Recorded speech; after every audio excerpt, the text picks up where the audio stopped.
สบายดีทุกคนโดยสบายดีน้อง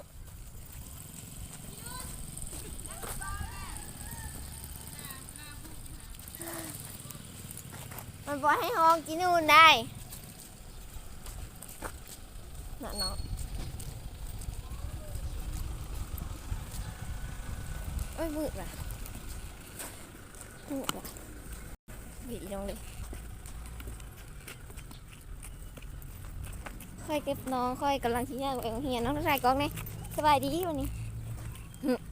น้องมันสบายดีน้องมันอายยังไปบ่ทันโรงเรียนเลยขาดชั่วโมงนึงเดี๋ยวนี้น้องเลยไปยังไง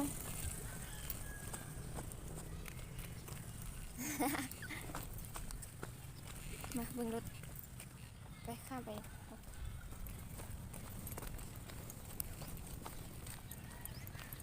เฮียนผสมเข้าเฮียนอนุบาลแล้ว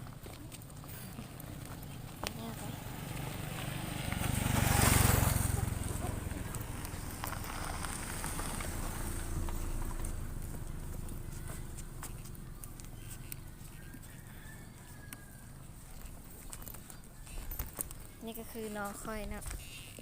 ซื้อบิวตี้ซื้อแท้ซื้อนางเพชรพิมพรเนาะเนาะซื้อแท้ซื้อน้องได้เลยเพชรพิมพรเต้รู้สึกว่าเหนื่อยแขน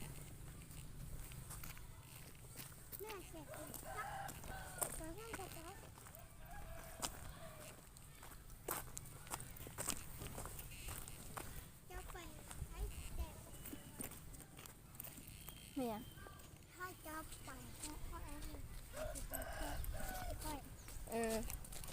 เอาเท่าไรน้องย่างไปเราเดี๋ยว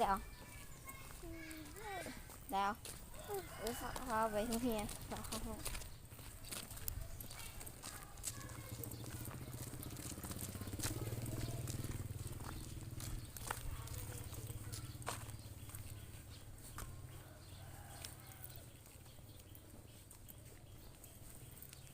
มาก็ทำลุงตุงนางขนาดเลยจากถุงกองจากถุงอันนี้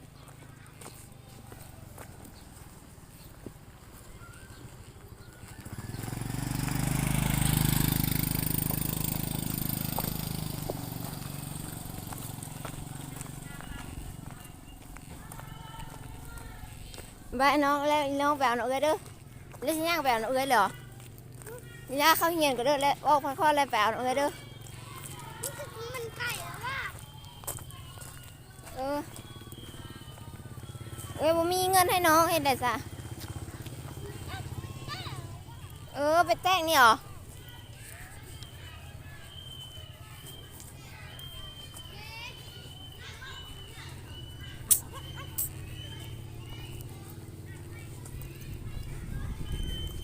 มาเอา